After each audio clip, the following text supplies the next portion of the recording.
6. koşuya katılacak Tyler'ın tamamı box içinde hazır. Beyaz bayrak havada start verildi ve koşu başladı. Golden Weapon ve 3 numaralı Gümüşçay rakiplerinden birer boy sonra koşuya başladılar. İlvistar çıkışında 9 numaralı Gold Trap öne düştü. Liderliği aldı. Farkı 3 boya kadar çıkartıyor. 8 numaralı Amerikali buralarda takipteki isim. Hemen dışlarından 1 numaralı Efe Reis ve 7 numaralı Trojan Horse'un atakları var ki Trojan Horse buralarda tempoyu arttırma çabasında ikinciye kadar sokuldu. Son 800 geçilirken öndeki 9 numaralı Gold Trap'le olan farkı 1 boya kadar indiriyor. Yine de son virajda dönürken Gold Trap koşun lideri 7 numaralı Trojan Horse ikincilikte takipte. 3 boya kadar geride üçüncülükte 8 numaralı Amerikali var. 12 boya kadar gerisinde 1 numaralı Efe Reis. Efe Reis'in 3 boya kadar gerisinde dışarıda Golden Weapon ve 6 numaralı Sarayın Aslanı şeklinde son 400 geçirmek üzere.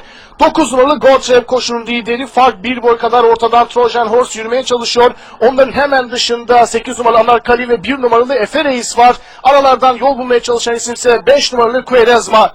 Son 200 geçilirken iç kulvardaki 9 numaralı Gold Trap liderlik korumaya çalışan aralardan 8 numaralı Amerikali geldi. Dışından 7 numaralı Trojan Horse'un çabaları var. En dış kulvardan da 1 numaralı Efe Reis geliyor ancak 8 numaralı Amerikali yarış hayatının ilk startını Fuat Çakar'la kazanıyor değerli izleyenler.